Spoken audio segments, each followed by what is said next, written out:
Are you ready, Ross? Only one Uh, member from. Yeah, Britt, I don't know if you've already hit record, but if not, you're ready to start recording. Everyone, welcome to our December TMAC meeting. Let's go ahead and begin with introductions. I'll start and then we'll move to the left. I'm Joy McMurray, TMAC Chair. Bowden Golding, Development Services. Candy Brascio, Development Services Parking Program Manager. Joseph Candy with Public Works. Judy Johnson, Public Works Engineering. Gordon Pate with Engineering. Matt Griffiths with Legal. Rob Hunter with Engineering. Kehan Shuru with Engineering. Jeff Meter with City Planning. David Day with Public Works. I'm Greg McFarland. I'm a TMAC member and a professor at BYU. David Hurtado, I'm a new TMAC member.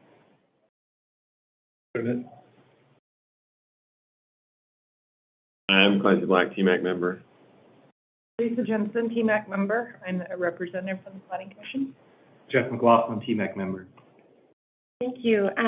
David, we'd like to especially welcome you. We're so glad you're here, filling out our TMAC ranks. And would you like to give a brief introduction about yourself? Anything you'd like us to Sure. know? So again, my name is David Hurtado. You can call me Dave.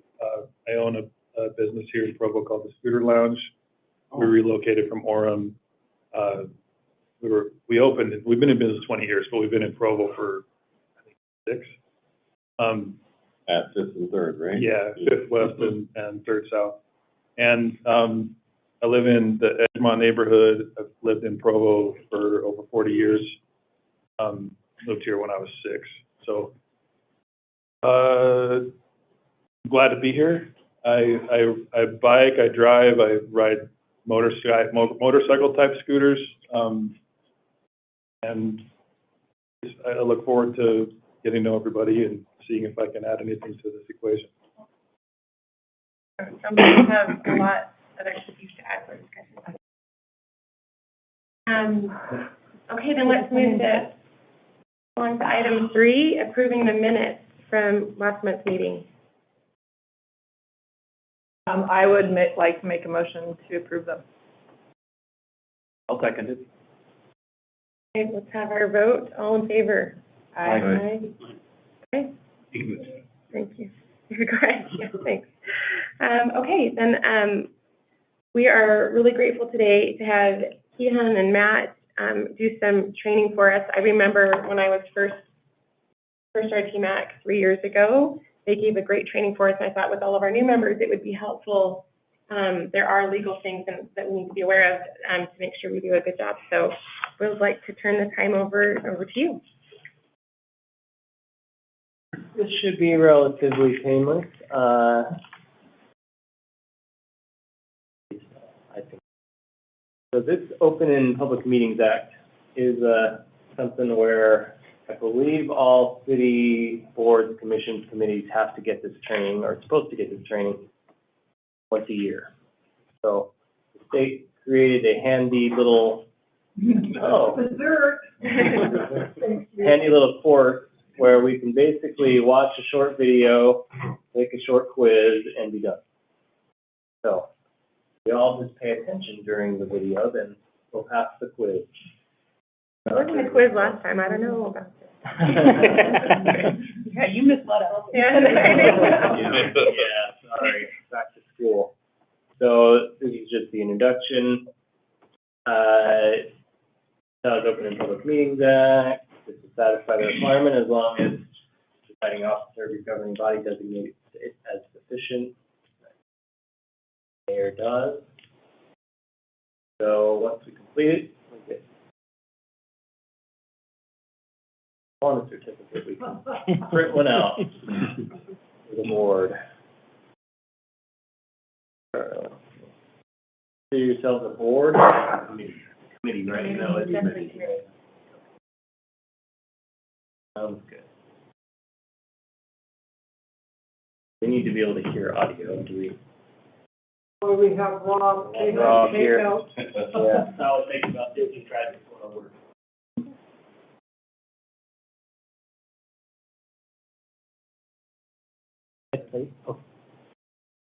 Oh, yeah, no problem. bump it up a little bit more. At the bottom here. At the bottom, if you look at that speaker thing, maybe you can bump it up from there too. Okay, I think that's I fine. think we're good. All right, here we go.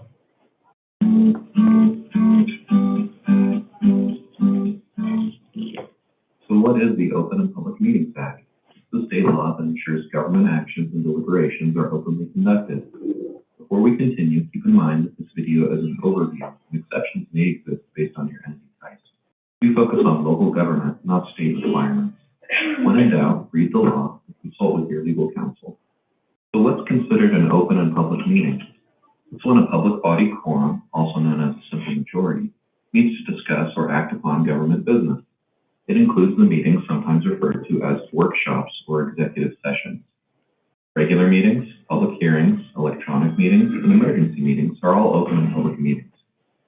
Open and public meetings don't include chance or social meetings. Public hearing is a type of open and public meeting where citizens have a reasonable opportunity to speak. Public hearings happen when a government adopts a budget, imposes or increases taxes or fees, or transfers money from an enterprise fund. These meetings have extra notice and posting requirements and won't be addressed in this video. An electronic meeting is a type of open and public meeting that's convened electronically, such as via phone or the internet. Remember, the governing body must adopt a resolution, rule, or ordinance allowing and governing electronic meetings. OPMA adds additional requirements too. An emergency meeting may be held to discuss an urgent matter due to unforeseen circumstances. In order to hold the meeting, the best notice that's feasible is provided of the time, location, and topics to be considered. An attempt is made to contact all governing body members, and the governing body majority approves the meeting. An open and public meeting may be closed to discuss any of the following: a person's character, competence, or health, collective bargaining, litigation, certain real property transactions, including any form of a water right or water shares with specific restrictions, security personnel, devices, or systems deployment, investigations of criminal misconduct, and private or protected information for the Utah Procurement Code, including trade secrets. A closed meeting may be held only if a quorum is present and the meeting was properly noticed. 2/3 of the governing body present at the meeting need to vote yes to close the meeting. Quick math lesson. 2 divided by 3 equals 66.7%. Let's say your governing body has 5 members present at the meeting. If 3 out of 5 members vote yes, that equals 60%, which is not equal or greater than 66.7%, which means you're 1 member short and would need 4 out of 5 members to vote yes. During a closed meeting, a governing body can't interview someone applying to fill an elected position, discuss filling a midterm vacancy or temporary absence, discuss the character, competence, or health of a person whose name was submitted for consideration to fill a midterm vacancy or temporary absence, approve any ordinance, resolution, rule, regulation, contract, or appointment, or take a vote, unless it's a vote on a motion to end the closed portion of the meeting and return to an open meeting. When a governing body closes a meeting, the following must be publicly announced and entered into the minutes of the open meeting at which the closed meeting was approved. The reason or reasons for holding the closed meeting, the location where the closed meeting will be held, and the vote of each member of the governing body either for or against the motion to close the meeting. If a closed meeting is discussing a person's character, competence, or health, or security personnel, devices, or systems deployment, or several other exceptions, mostly related to state bodies or project entities, no recording or minutes are required. However, the presiding member needs to sign a sworn written statement stating such. If the closed meeting is held for any other reason, a recording must be made, which includes date, time, and place of the meeting, names of members present and absent, and names of all others, except where disclosure would infringe on the confidentiality necessary to fulfill the original purpose of closing the meeting. Regular open and public meetings require 24 hours notice. The public notice includes the meeting agenda, date, time, and place. Public meeting agendas need to include reasonably specified topics to be considered, with each topic listed under a separate agenda item on the meeting agenda. The governing body may not consider a topic in an open meeting that wasn't on the agenda. If a new topic not on the agenda is raised by the public during an open meeting, The governing body may discuss the topic. However, final action may not be taken on the topic during that meeting. Additionally, entities holding regular meetings scheduled in advance over the course of the year need to provide annual notice of the entire year's meeting schedule. The notice must include date, time, and place for each meeting. Notice is posted at the entity's principal office, or if the entity doesn't have a main office, at the building where the meeting will be held, and the Utah Public Notice website. Typically, posting on the Public Notice website is done by the records officer, recorder, or clerk. However, it's the governing body's responsibility to ensure notice is provided. State Archives has prepared a training manual and quick guide for owners and posters, as well as training videos that can be accessed at their website, archives.utah.gov. Written minutes and a recording are kept of all open meetings, with few exceptions. Written minutes include the date, time, and place of the meeting, the names of members present and absent, the substance of all matters, names of citizens providing comments, the substance of the comments provided, any information a body member requests be entered into the minutes or recording, and a record by individual member of each vote taken. A body with elected members must record each vote in list format by category for each action taken by a member, including yes votes, no votes, and absent members next to each member's name. The recording must be a complete and unedited record of all open portions of the meeting from beginning to end, and be labeled with the meeting date, time, and place. All or any part of an open meeting may be independently recorded by any person in attendance if the recording does not interfere with the conduct of the meeting. Pending minutes means written minutes of an open meeting in draft form subject to change before being approved by the public body that held the open meeting. Pending minutes must contain a clear indication, such as a draft or pending watermark, that the governing body hasn't yet approved the minutes, and that the minutes are subject to change until the public body approves them. Approved minutes means written minutes of an open meeting approved by the public body that held the open meeting. Entities must establish and implement procedures for the public body's approval of written minutes. Public meeting pending minutes, approved minutes, and recordings are public records under grant. Any individual who publicly presents information relating to an item on the public body's meeting agenda must provide a copy of the information for inclusion in the public record. Make pending minutes available to the public within 30 days. Within 3 business days after approving written minutes of an open meeting, make approved minutes and any public materials available at the Utah Public Notice website, the entity's primary office, and the entity's website. Within 3 business days after holding an open meeting, make an audio recording of the open meeting available to the public for listening.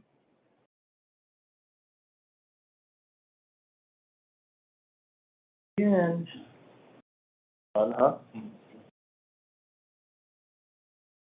right.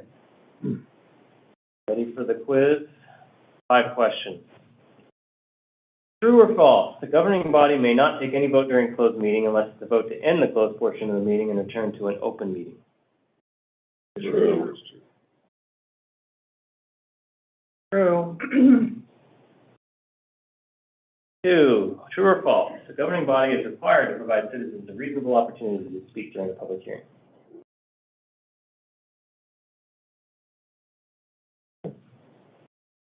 Three, public meeting pending minutes, approved minutes, and recordings are not public records under grant law.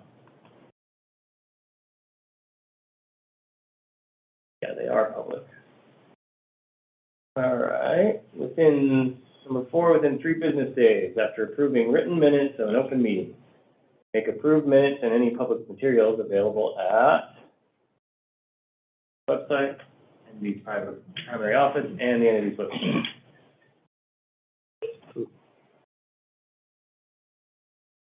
Okay, and 5, multiple choice. Majority of governing board members attend the same church and may be in the same room at the same time. What should they do? Have some governing body members find a different church. Make sure enough governing body members will not attend the same week. Provide notice of the public meeting. Nothing that falls within the chance of social meeting exception. D. That's why they pull us from all over Provo.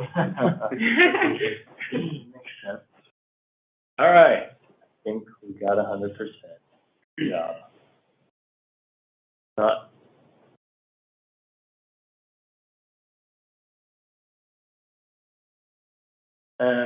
We don't really want to. Where can we find this video for the minutes? So you have to register to get it, but training.auditor.gov, well, let me find it.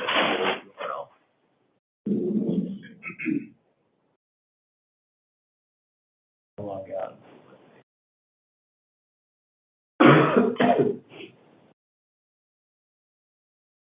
Maybe it's easier to just go to training.auditor.utah.gov. Okay. There you go. Great. And then you just select one, the Open and Public Meetings Act training. You'll have to create an account. It's easy. You just put in your email and password. If you want to do any of these other ones, you can do those too. I do have a few more. Is that Yes.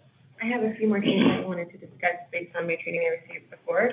Okay, You've got more? Okay, Kayon's got more, great, yeah. good. We asked, Keep going. yeah, we asked Matt to come in and talk specifically about the Open and close. open and public meetings. Well, then I'll wait to ask my questions, so keep going. If you all have any questions about this, feel free to contact our legal department, 6140, that's the extension, to answer your questions, anything about Open Meetings Act or related issues. Thanks. I'm gonna let Matt go ahead and take off. He's got his, legal, has their department lunch today, so he took his time out of that to do some training. Find out. You just stop sharing. Yeah, you just stopped sharing, which is fine. That's fine, okay. Yeah. Oh, All right. Rob. Thanks, Matt. That was riveting. I don't suppose we'll ever have a reason to close a meeting, though. Our organization won't, that would. I know that's city council. We're not considering anybody. We can check the box on our annual required training. So, yay. Oh, my goodness. Maybe the battery's going out on this, mouse. Another one?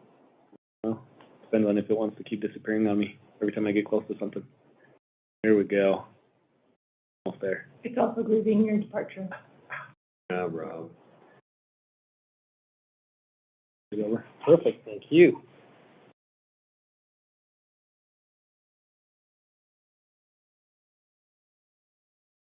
Okay, so, well, I mentioned this before, since Rob has been the go-to guy leading these trainings and meetings, since he's leaving, I thought, you know what, we need a meeting and specifically a training, specifically for myself to get myself trained. So here we are.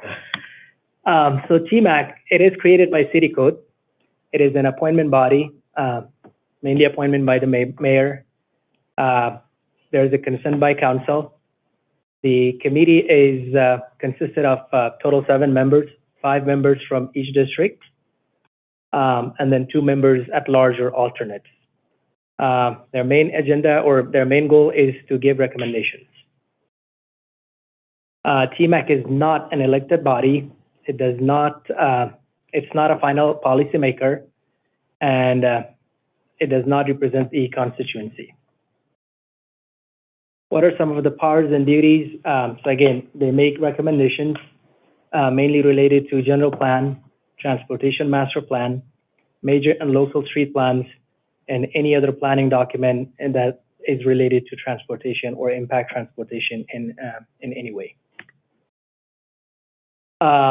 They do review transportation mobility issues, issues that are regional, citywide, significant local. They also review land use if the land is somehow related or affecting a transportation related issue. They balance the interests and needs of all modes of traffic, being private vehicle, public transportation, bicycles, pedestrians. And they recommend priority funding design of capital improvement projects that are related to transportation and mobility. They do coordinate and be a resource for organizations interested in transportation and mobility issues. They promote public education of transportation and mobility issues. TMAC members are subject to the Municipal Officers and Employees Ethics Act. And that act kind of goes over what is the definition of the municipal officer employee, what are their powers, what are some of the things that they're allowed to do and not allowed to, as well as disclosures and failure to disclosure on penalties and stuff related to that. So some of the prohibited actions are they cannot disclose confidential information that are acquired by reason of official position or use the information to secure special privileges. They cannot use or attempt to use official position to secure special privileges. Can't knowingly take, solicit any gift or loan that will influence their official duties. Some of the exceptions to this rule, an occasional non-pecuniary gift having a value of less than $50, an award publicly presented, any bona fide loan made in the ordinary course of business, political campaign contributions that are actually used towards the political campaign. Conflicts requiring disclosure, so any conflict that is not prohibited, you are required to disclose that conflict. So this kind of goes over the overall conflicts. The conflicts that are not prohibited, we gotta disclose those. And then the conflicts that are prohibited, we just wanna stay away from those. So conflicts requiring some disclosure, any personal benefits, special privilege, or compensation received for assisting any person or business in transactions involving Provo City.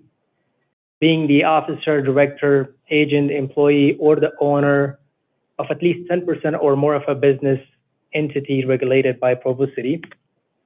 Being, again, the officer, director, agent, employee, or owner of at least 10% or more of a business, basically doing business within the Provo City. Having a personal interest or investment which creates a conflict between public duties and that personal interest. Open meetings, that's what Matt went through, so we don't have to go through that.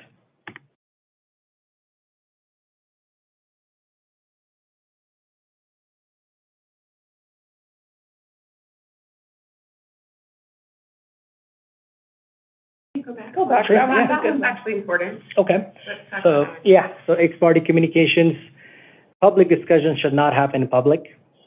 Should, sorry. That's why we're doing this training. Due process, it protects the integrity of the process, and it relieves the undue pressure on TMAC members. So parliamentary procedures, consider one thing at a time, ensure justice, courtesy, equal treatment to all members, serve the will of the majority, and preserve the right of the minority. Meetings, we went over this. I don't think we need to go over this again. Pretty straightforward. Or related to meetings. So I have a question on that. Yeah. So when you come for lunch and then once there's a quorum here, should we start recording that? Or do we need to wait until the actual meeting starts? Okay. I think, because we don't really, I mean, people are just kind of shooting the breeze, right? Right. We're not talking about any official business, so. Right. And Yeah, the that one meeting, was written on the record.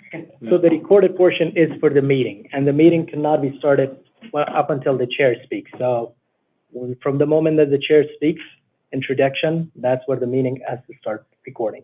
Anything prior to that, the lunch and all that, we don't have to record that. So we should be careful Of not discussing. if there's ever a quorum, what we talk about. Yes. That's not correct. Yes. So again, chair calls meeting to order, time, date, members present, reads the first agenda item into the record, clarify the action to be taken, and then the TMAC members declare any conflicts. So within the meetings, staff can present, so whatever presentation they have, they can go over that. May allow public to comment on the presentation, however, it's not required.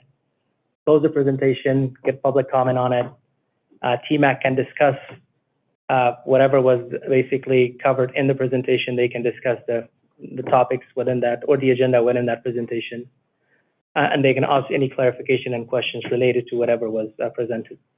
And then they can ask for a motion. So the main motion, it could be something like, I move that we recommend to, I don't know, maybe cancel January's meeting, something like that.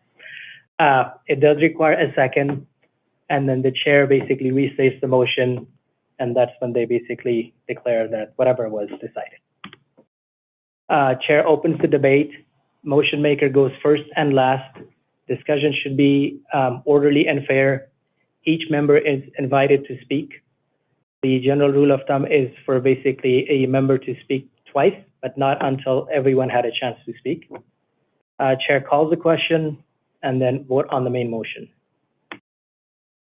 The secondary motion, it basically helps dispose the findings of the first motion or main motion, and can be made during debate on main motion, and then deal with them in the order. So primary or main motion, secondary motion, third motion.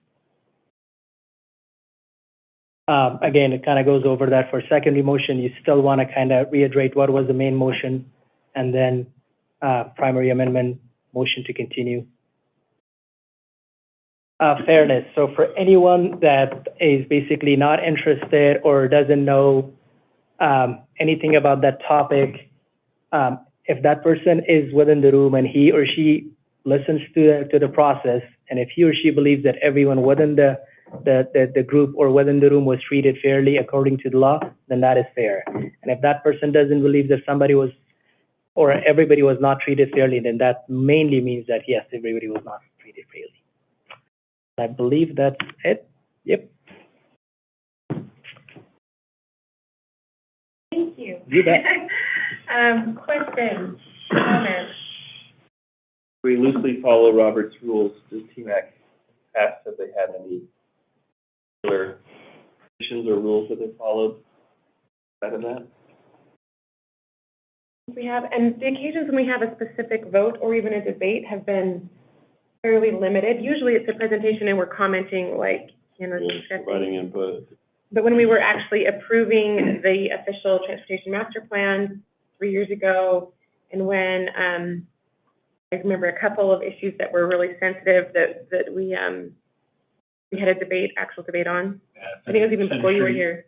Well, I think you guys did on the Century list. 2230 North was that was 3 years ago, and that was a big one. The widening, that was a more emotionally charged, and we had a more formal debate structure. But it's rare. But we voted on that Center Street one just a couple months ago. Is that the one you're talking about? Yeah. When we were talking about closing some of the lanes and having parking and. Yeah, the list of the scoring list. Did you vote on the list, the final version? Yes. Yeah. You voted on the list. It was moved to. But there was a motion. I seem to remember there was actually a formal motion. Yep. And if ever you want to have a debate on something, you can move that we do so. I think, is that the right procedure? And at least if we have, you said it really needs her Robert Children's Planning Commission. We actually recently learned a new one. Okay. The hard way. Okay. There was a tie vote because there was an even number of commissioners. And we learned that when there's a tie, it actually gets forwarded as a negative recommendation and not as a positive recommendation. Like, we re-voted on it. We discussed it more and re-voted, and then the vote wasn't tie anymore. But it should have stopped right there and gone on as a negative recommendation. These are those bylaws the same for TMAC as planning commission? That's just a Robert Rules thing. It's not. It wasn't a bylaw. It was a Robert's Rules thing. No, I think you're right. It's just, that's why we try to have 7 members. Yeah. And if we end up with 6, it's split, then you're right, it's negative. We didn't know that, and we were just sort of shooting from the hip on that one, and I chose wrong. We'll find. So I didn't get paid for that meeting. How dare you? If there's something we don't know, I will probably defer to Lisa's knowledge of Robert Children's Planning Commission actually uses them much more frequently than we do. And I learned my Robert's Rules in community council meetings at the high school. Like, that was where. Those are things to do. And if there's an item that was not listed in the agenda items, if it gets discussed, it's totally up to the chair. If you wish to discuss, you can. If not, you can simply say that this is an item that we can postpone to the next meeting.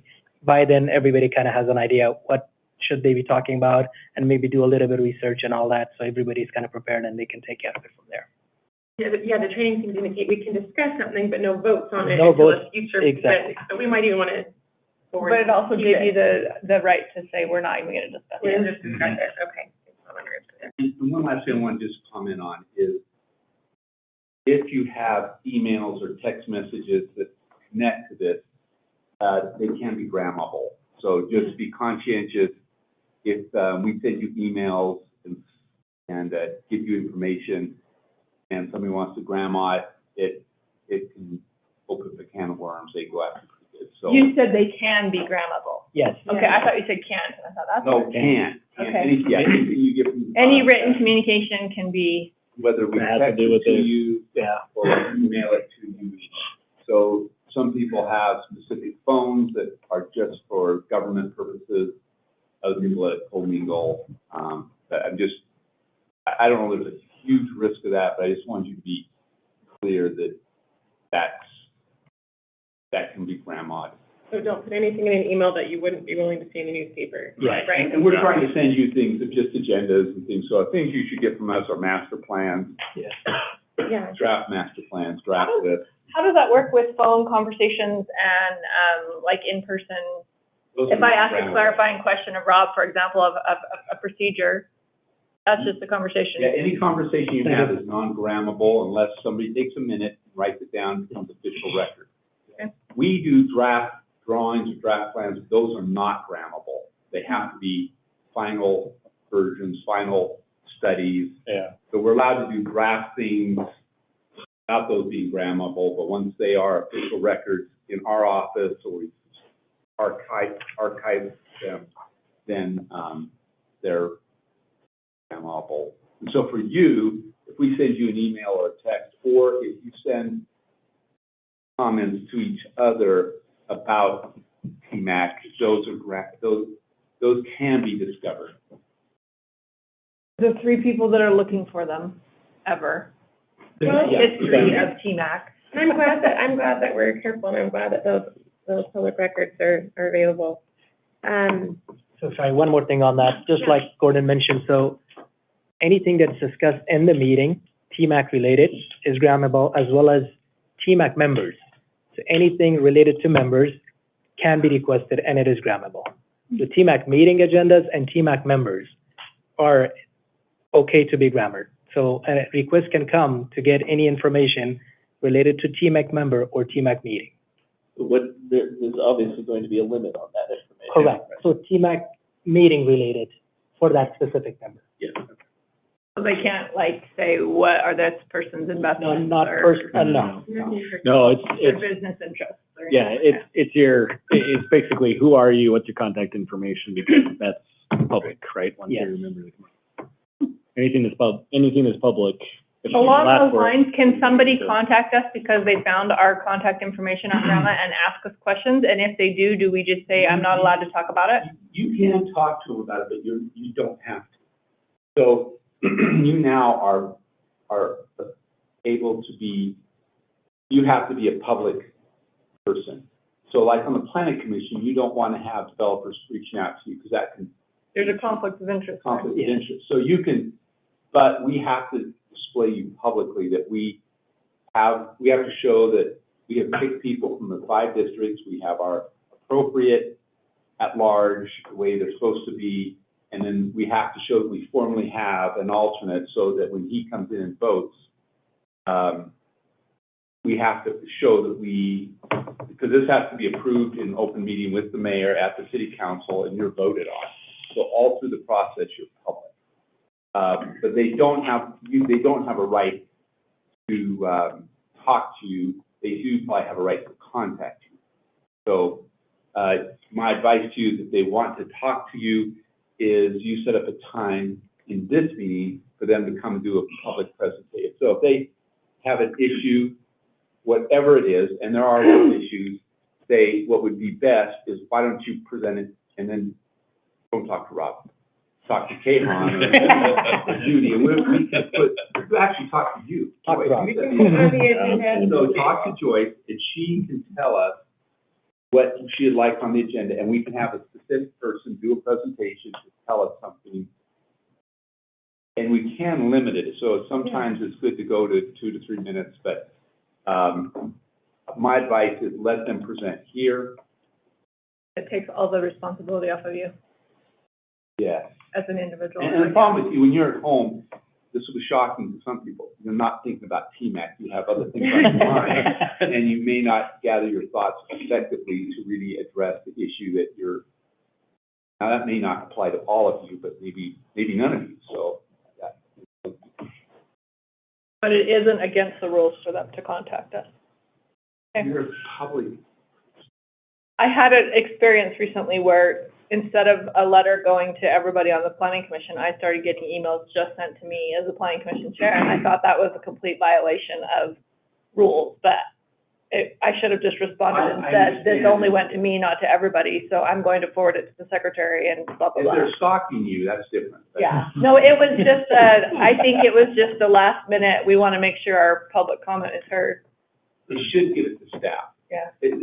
So if they want to get to the planning commission, it should go. And it usually does. It was just one particular item where somebody must have gotten my contact information and sent it to all their neighbors, and I just started getting all these emails. And the same thing is on here. I mean, so I think we have something on the, if we could pull up the agenda, but I think we've got something on the agenda that says, contact Judy if you have a public comment, right? So it shouldn't be coming to You you. don't want them to Yeah, contact yeah. you. I can't tell you not to talk to somebody. I don't know the agenda. I love that suggestion of how to deal with it, though, because it was very systematic. Well, and I wanted to emphasize, one thing that was emphasized to us last time around, which is we are not elected, right? We're appointed. So we do not represent our district. We do not represent a constituency. We advise the city council. We are tasked to have a balanced interest in all modes of transportation in all areas of the city. So don't feel like your job is to advocate for your specific neighbors and make sure that their interests are represented. But at the same time, by all means, bring what you learn in your conversations with your neighbors and help us be better and do what we need to do. Does that make sense? Use your experience. Use your experience, use your expertise, use your knowledge, bring all of that. But don't feel like you are necessarily accountable to a particular constituency because you are not. You were appointed by the mayor. I like what you said. I think there's value engaging in people around you in your neighborhood. You hear things, learn things. You're involved in school Bring all of meetings, that. and you're hearing different concerns or. So I don't want you to be recluses. I want you to avoid people, do things. But then when you come here, that broad base should help you be effective. Again, conflict of interest, make sure you always disclose that up front. Anything we're talking about, possibly scooters or other things that come up, you'll know. And again, meeting in groups, we're not allowed to meet in any group larger than 3 to discuss TMAC things. If Jeff and I meet to do some planning together, that's fine, but we don't want to get bigger than 3. Then it counts as a meeting. As a majority being As in 4 people four present, then people yes, being the you can quorum. influence the decision, yes. Yeah. So, any other comments, questions? Anything else from our last training that was important? No, I mean, we talked about public comments. I mean, this is not a public hearing, right? So we don't have to take public comment, but we have, when people come, we typically give them a minute. I think worked. We haven't had any for a while, but I think it worked when we did. Yeah, look, now we have a vice chair who came Yeah. up with something like that. Yay. Show up here, well, welcome to the committee. So yeah, I can't think of anything else. Well, we can consider ourselves trained then and prepared. Thank you very much. Yep. I feel better. I feel better having made sure we discussed those things and know. Any other? There. Okay. Then let's go ahead and turn the time over to Rob for item 5, safe action plan next steps. All right. I realized after just said something that I may have given the wrong impression, that the next steps means that we got word back on the grant, and we did not. We did not get word back. We did not get word back, yeah. Worded, okay. So I had understood from the meetings that we had with them, as we were preparing everything that they were going to announce in December, after we hadn't heard back as of a week ago, I checked on their website again, and it took a while to find where it said on the website, but it actually says January is when they're intending to get back. So be sometime, presumably next month, that we'll hear back. Did it give a date in January? It did not give a date. It said January. So Yeah, did it say 23? I don't recall, but my assumption was. But all right. So in this, I guess what I was intending is just we had gone over the Safe Streets for All and the preparation of the safety action plan before it was approved, and it was approved. And I think we've kind of hit on it quickly a couple of times, but I just wanted to talk. This was kind of something to delve into it a little bit more, just show you what we've been doing and kind of what the intent is going forward, and get feedback from you all about what you see as us needing to focus on. So we'll go over the outline. So the first thing I'm going to hit on is the Vision Zero commitment that was associated with the safety action plan, kind of what we've done so far and some things we're already looking at. And then the four areas of emphasis in being able to improve the transportation safety are education, enforcement, engineering, and then ongoing evaluation. And so we'll kind of touch on each of those.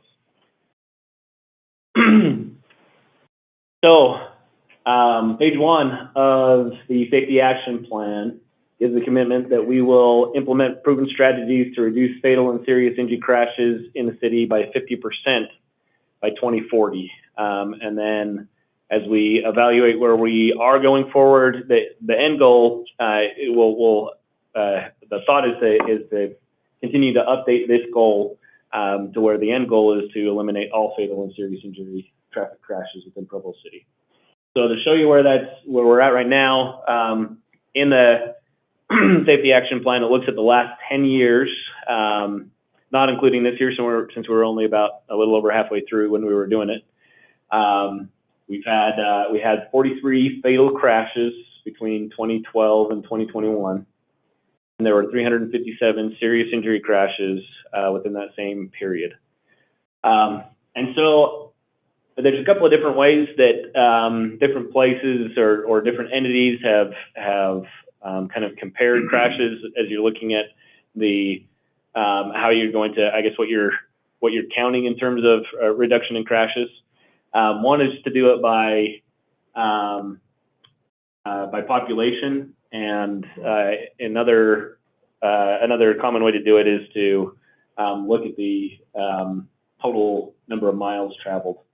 And so where it doesn't specifically make or say what the comparison is going to be in 2040, I think, you know, the goal, my own personal thought is the goal should be the total number of crashes. Our population is going to go up a little bit by 2040. Well, I guess a little bit compared to the entire county. It's actually going to go up a lot, Provo City.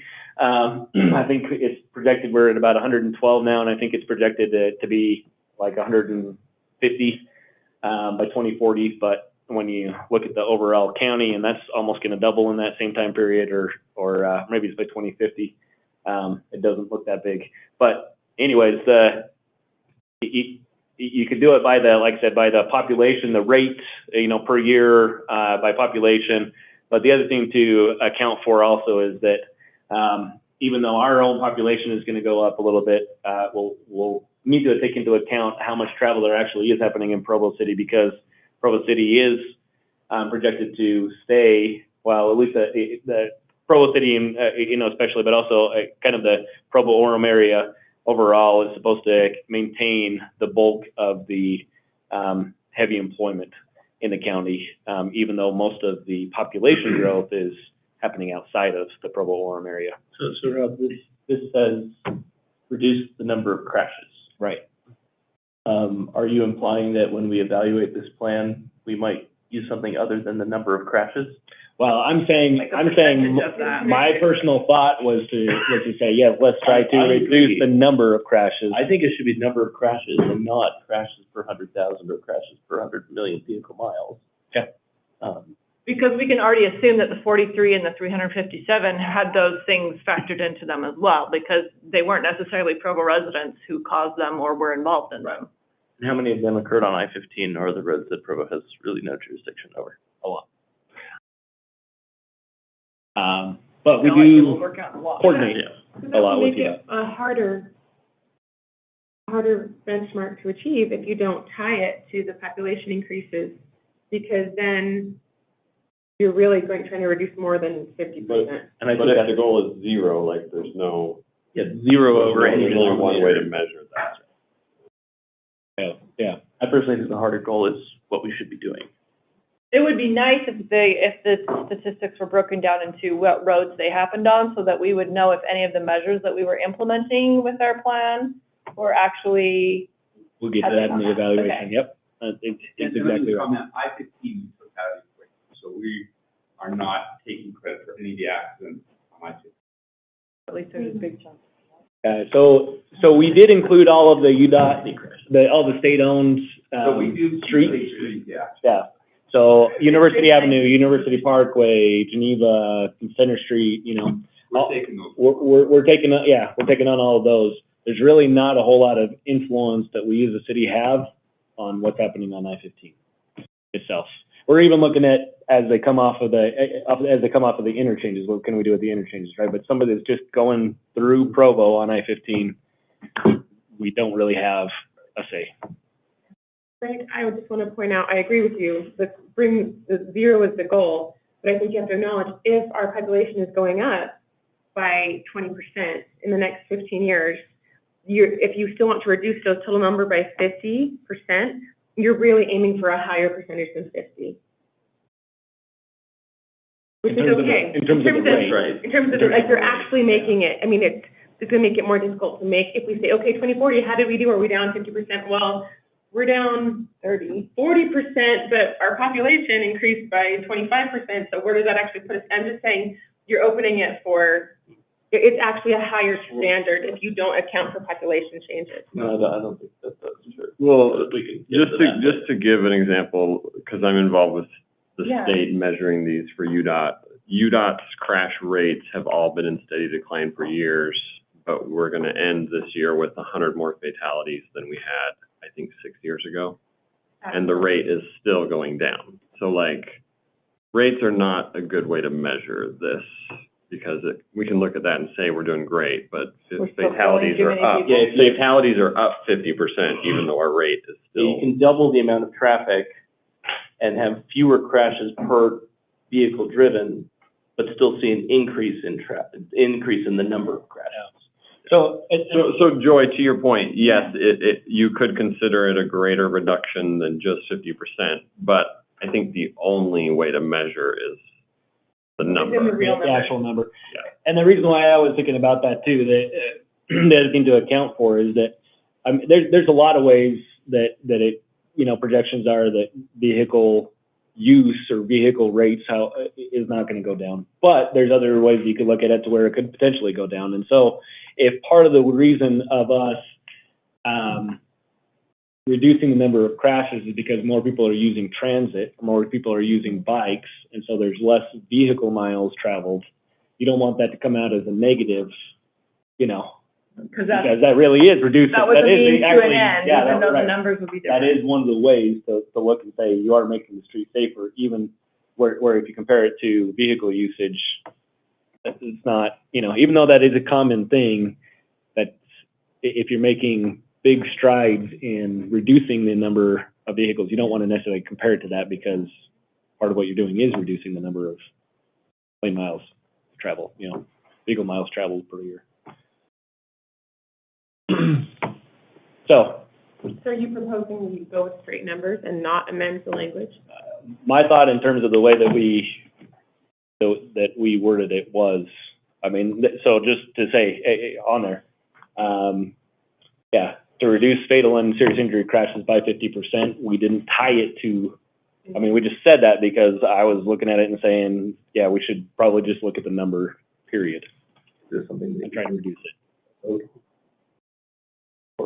Are you informing us or asking feedback? Well, Suggestion, or So it's more of a, there are, I guess maybe I was anticipating that there were gonna be some questions, right? Because there are different ways that even the industry looks at it. But it's just informing you, that was the thought, as, this is the language, and that was my thought behind this language.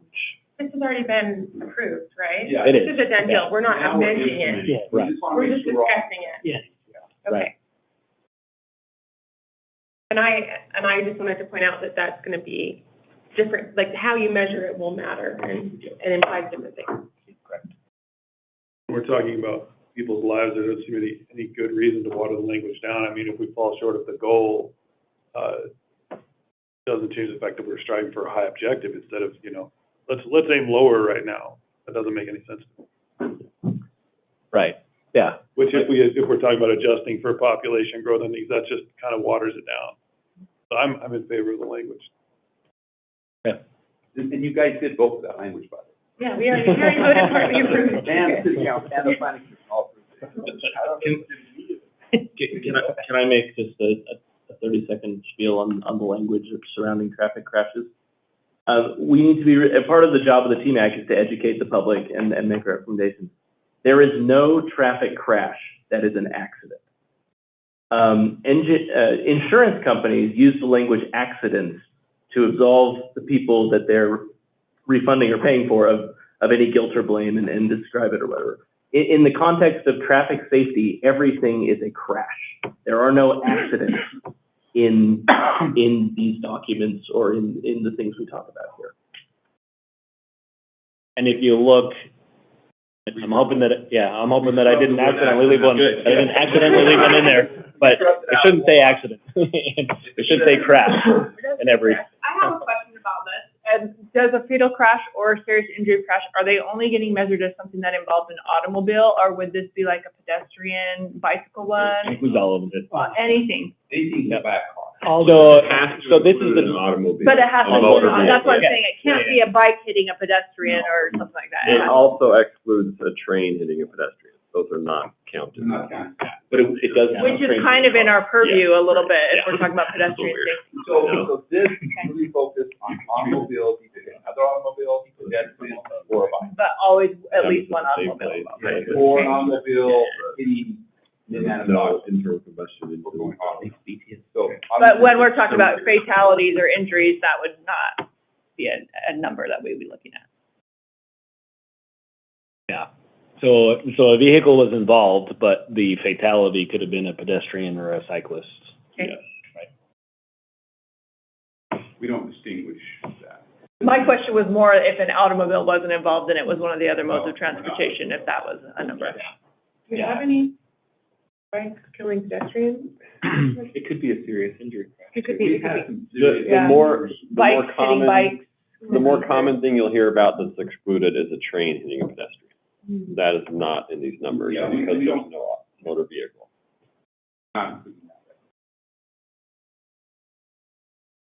No question, but motorcycles, hit a pedestrian, still. That's, still- yeah, just it's motor- an automobile, yeah.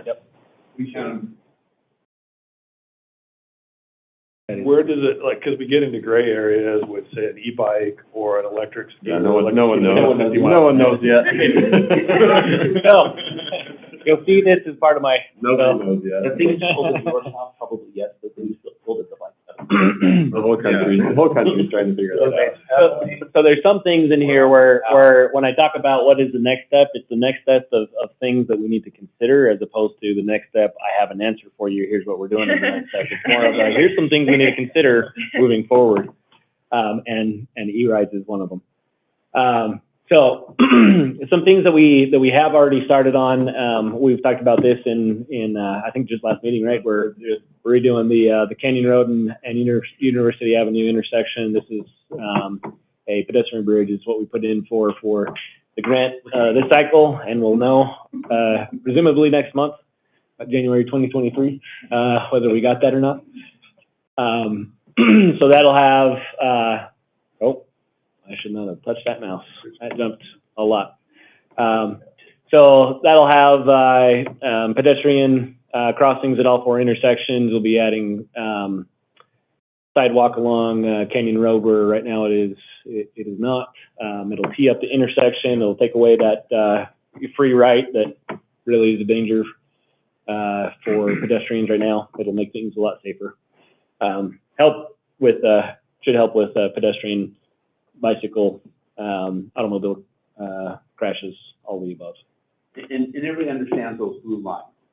That represents 3% of our roads, and that represents 75% of our fatalities and high Serious injuries. serious injuries. So our strategy is, if those blue lines were all different, that has the potential of the last 10 years reducing 75% of our accidents and severe injuries. So you're going to keep seeing that map, and that map will be adjusted when we update this report in a few years. But right now we're focused. So there may be some fatalities outside those blue lines, but this is where the money shot is. This is where you really make a big impact. So just so you know the philosophy behind everything you're going to see now for the next 3 years. That blue map, the blue line. 600 south and 1100 west. I didn't have a good picture of it, and with it snowing outside, it was going to all be white anyways. But what we did is on that southwest corner that you see right there, it had been dirt. We put curbing around there to kind of finish out the curbing along the street. That was prompted by a cyclist who had crossed the road to the west side of the street just before the intersection. A lady came around the corner and took that the corner wide and ran basically headlong into the cyclist. So Radius reduced? it's Wear it off? yeah. So it's got a radius similar to what you see on the southeast corner. 820 north and 900 east. We worked with that northwest corner that you see are several buildings. That's going to be one big men's apartment complex. We worked with them. They're going to be building a 10-foot sidewalk to continue what we have further north along their frontage, and then they located a place for us to put a signal there. So we are planning on putting a signal there before Wasatch, the new Wasatch location opens up. You can see there that on the box that it is also on the high injury network. So Kayhan is working out that design right now. Is that the new, the brickyard? Brickyard on the left side, yeah. Yeah. So 820 north and 900 east. We've worked with UDOT on, they're going to be doing 2 different projects in the next few years, one on 300 South and one on University Avenue. I think they've come in. Have we come in with both of them? We did at least for the... One's the bridge overpass and the other one is the landscaping stuff on the 3rd South that we were talking about, right? Yeah, they're Like Bulldog Boulevard? It's like the east side of Third South. Oh, yeah, that's right. Yeah, so they're going to be putting in active transportation crossings, so no vehicle left in or left out on First West and Third West. There's going to be wider sidewalk, bike lanes, and some other safety improvements along University Avenue. Were we modifying some electrical poles here too, no? Yeah, we are. So that's more for aesthetics, but in terms of safety stuff in particular. Do we have a timeline on the bridge rebuild yet? Last I heard, we're still waiting. 2025 is when they anticipate starting construction. Oh, that's so far away. Yeah. So they anticipate it's going to take, they anticipate it's going to take 2 years. Okay, you can pray for to get through the UPR. Oh, there you go. That's not so long, that gets rebuilt. But it's because of the railroad. It's because you're going over the top of the railroad, and it's going to be a mess. Every time I go over, I'm like, how are they going to do this without completely damming any progress through it? So they're hoping to keep at least one lane open each direction. So they're gonna cut and leave open half of the bridge at a time. So one way. Rebuilding the other. That's going to be so. The other half. It will be a mess. I was like, this is the only unobstructed. And it'll probably take 2 years. So it'll be like It'll be 25 and 26 is the anticipation of when it'll be constructed. So. It'll be nice and It will be so nice. We've also worked with, we talked about this, the traffic safety and enforcement posts. 3 of the locations are at, where the police want to put this up is on our high injury networks. We're trying to work it into the project, final location there at Canyon and University. One up at, what is that, 1730 and State Street, and then one off of the interchange on the west side of the Center Street interchange. But those are still just in planning phases. They haven't actually been painted on the road and. They haven't been painted on the road. I think we got signs up on 4800. We still need to do the paint, but then we need to get, when we have the weather to be able to do the paint, then we'll actually go in and get encroachment permits with UDOT, because these 3 locations are all on. So 4800 isn't on this map right now?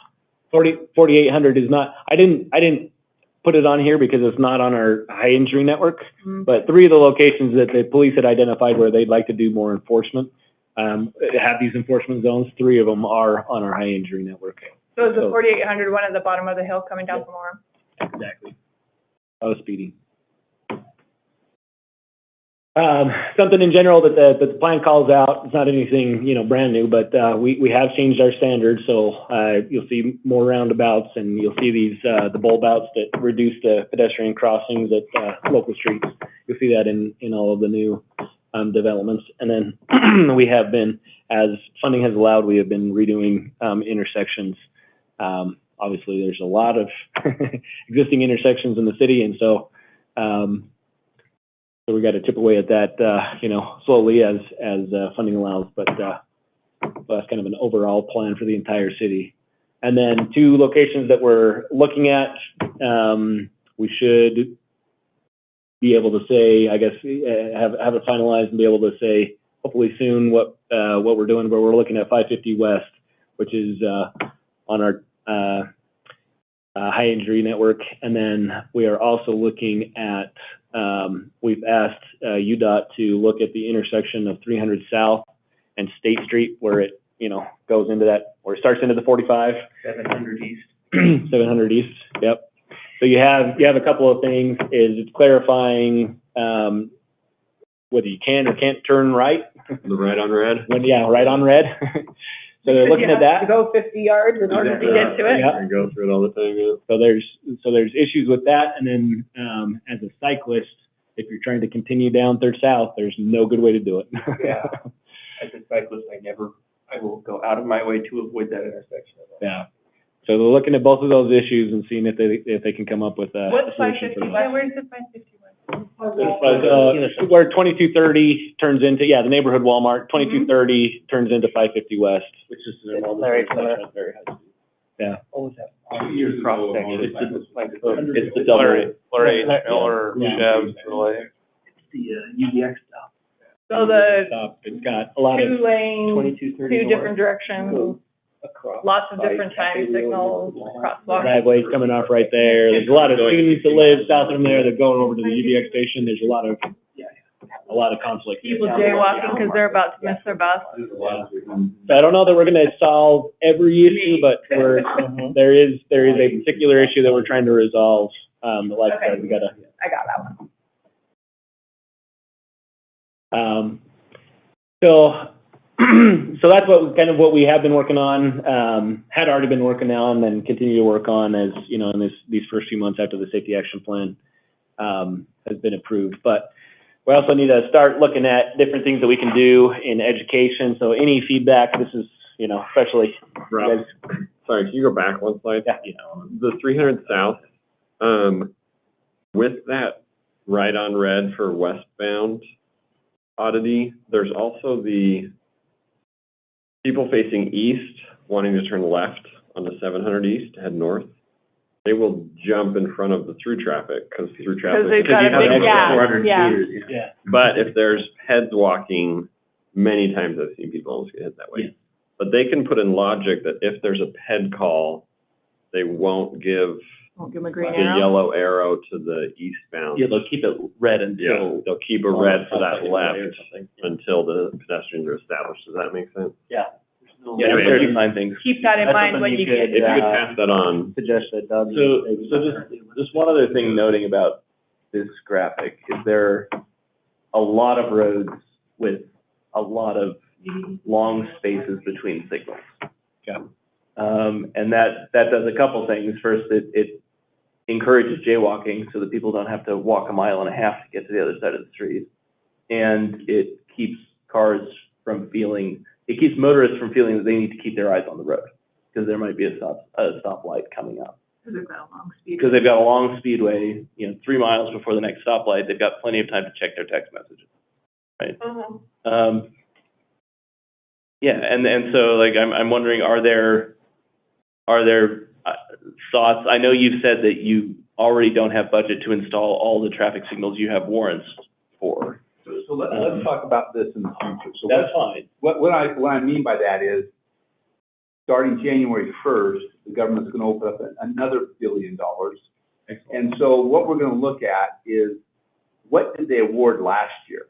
Did they do point sources or a linear road? And so if you see some of those linear blue sections, what we might want to do for our next application is address a corridor.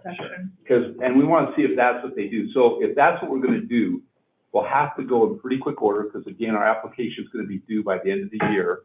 But we'll need to do a pretty good design, get costs and details. It's going to affect all the curb and gutter, the sidewalk, signals, how we're going to restructure those roads to make them safe. And that would be probably our next application for funding.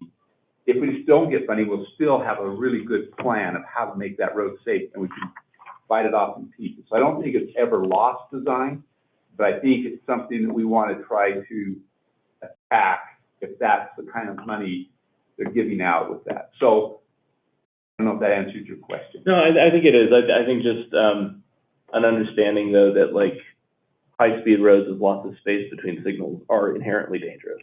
And trying to eliminate these. So thinking of all those things, I think there's a geometric change, an engineering change we have to do with the road. And most of those are UDOT roads. But we're taking responsibility for them. So if we get money, we're going to go ahead and we'll work in concert with them to put those things in. So we're saying if somebody gets killed in Provo ought to be controlled steps. And you can't just say, yeah, it's a UDOT road, those people are fine, we're going to deal with our, that's not going to work well. Are there plans for, along the same line, a light intersection at 900 South State Street, where that motorcyclist was killed a couple months ago?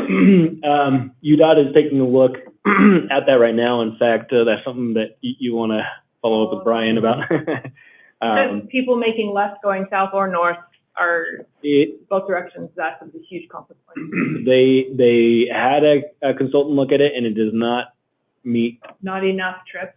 Well, it does not meet state warrants, but they were going to retake a look because of the recent. Well, and just even overall, they're looking at it and saying, okay, this doesn't technically meet, but this really does seem like an intersection that we should. I think it's just a school boundaries combined with number of lanes combined with speed of travel and it is shown on our our transportation master plan is 9th South because of the current configuration of the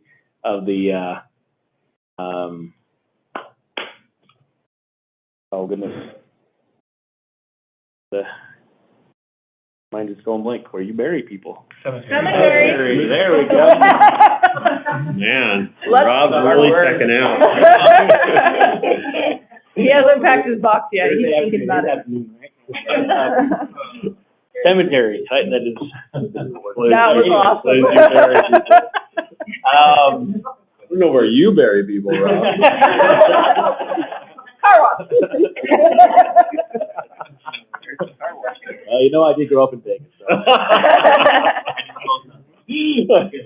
No, so 6th South can't be the collector all the way through. So 9 South is shown to be, you know, maybe make some changes in the geometry of those intersections to make 9 South the collector. So anyways, I'm hoping, so we haven't gotten final word back, but they were going to take another look after, you know, seeing that it didn't meet warrants. They're going to take another look. So I haven't heard back yet. That's 9 South and State. 9 South and State, yep. It's the road that hooks underneath. Okay, yeah. Awesome. It's Great the car turn wash track. that's always 266 degrees, if you're trying to locate it. There's an electric marquee that always tells you that it's really, really, we're like, every time we turn in, oh man, it's hot today. All right. So It's only been 15 years, so you haven't had very much time to notice it. All right, education, we need to be working with, so like, this is where we haven't fully vetted out, I guess, exactly how we're gonna go about this. Some of the stuff we have a good relationship with the school district on safe routes to school. In fact, we just met with the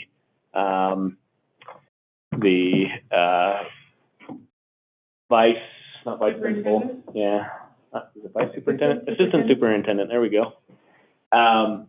For the elementary schools, November is when all the schools are school community councilors are supposed to get to us their requests for this year. So we just met with him. We'll be meeting with the community councils.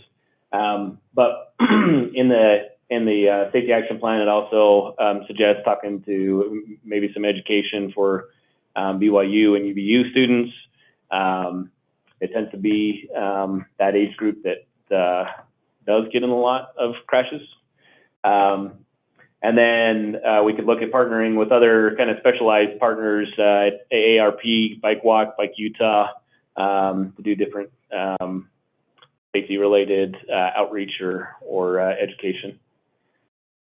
So, like I said, we still need to kind of explore exactly what all we're going to be doing there.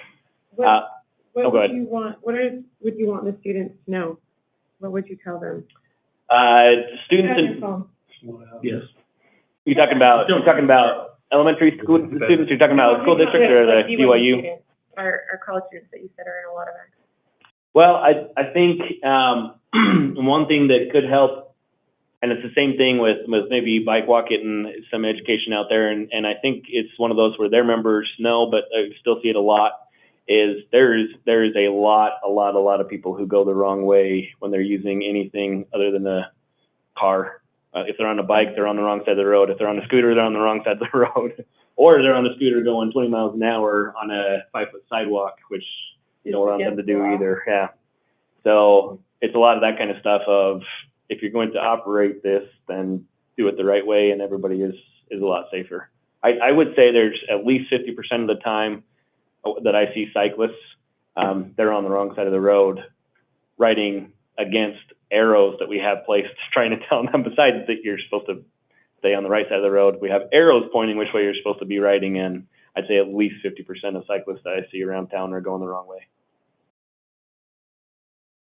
So there's a lot of things, I think this can help come up That's with. something we could discuss. Yeah, so I think if you have some context, you know, certainly we have scooters, so motorcyclists, bikes, students, little students, all the different people need education. And so help us with the message, help us who we should do, and then let's try to implement some.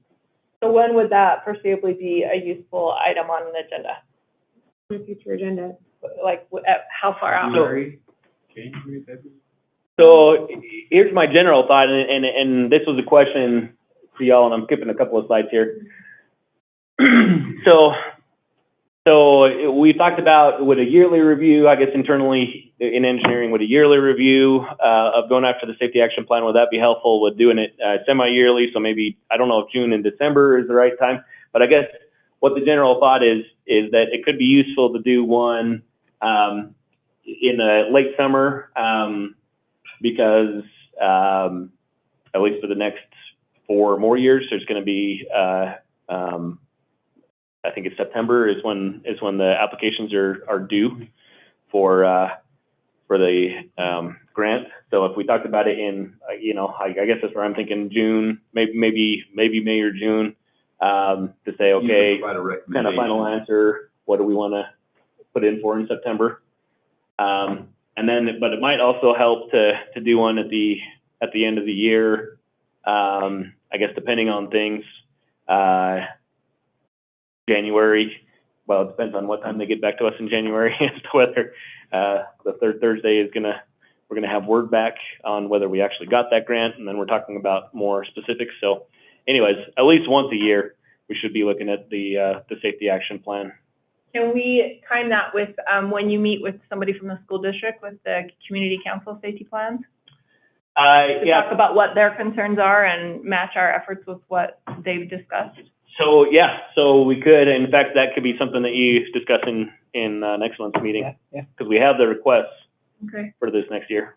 We can present that and show you what they're looking at. But I think, We actually, no, I'm could saying, also adapt our education efforts with what their concerns are. They'd be more successful because we've got a group of parents and administrators who are already behind it.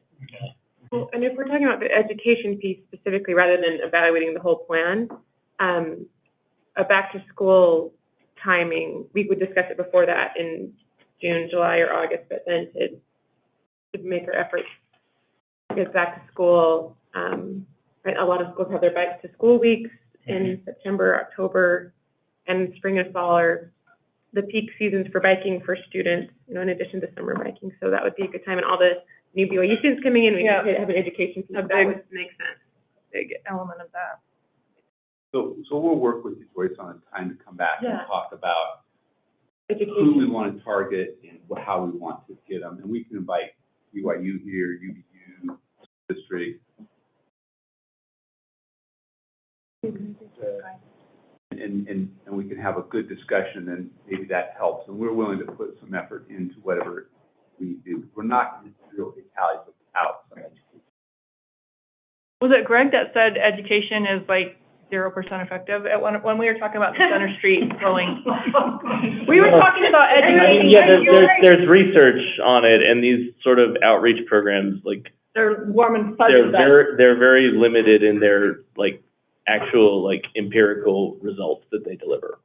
You have to, now, when paired with enforcement and design changes, That's a different story. then they can be more, but just, please don't text while driving, like, we've been doing this for years.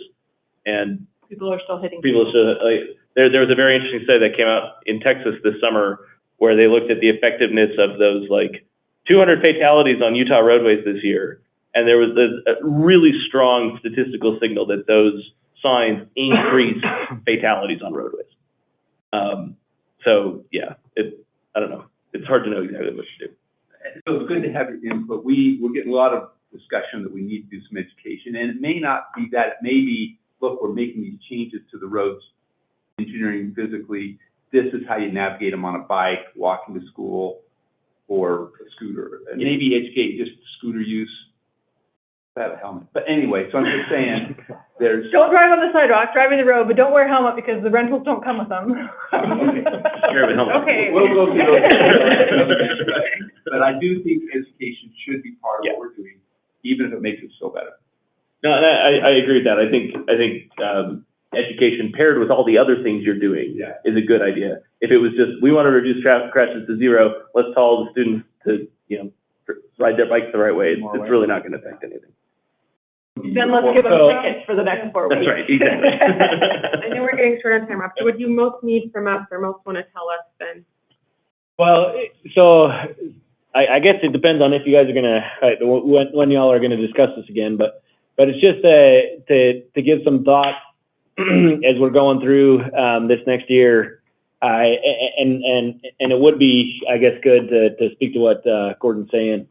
Be good to kind of go over it quickly again once we see How they allot it. Yeah, how they've handed out any of their projects, their implementation grants. What type of projects? Is it across the board, or really did it seem like they were focusing on, one particular aspect? And then we know where to go there. But if there are other ideas that you have as you look through the high injury network of especially even outside of you know, big projects. So, for example, like I said, the 300 South and State Street, we're talking with UDOT about, is there some simple either sign or redoing the signal in a certain way to make that clearer or make it safer, turning off lefts when the pedestrian hits a button. Make that universal to the city. So, there's a lot of things that we can do that aren't big ticket items, that we ought to just be recommending from. You could put a bunch of those. He skipped over one. If you want to just go back one slide. We're looking at our city laws for e-rides, the bikes, the scooters. Right now, if you're under 16, you can go on a sidewalk 20 miles an hour. That's the law. Is that a really good speed? It seems a little fast to me. And so what is the right speed? We don't have a lot of knowledge about it, but that's something we're going to try to address this year. Is what are we doing to keep up with technology with our ordinance? Right now, I think it's getting ahead of us, so we just need to think it through. So I'm not doing anything today, but we need to think about how we're doing that.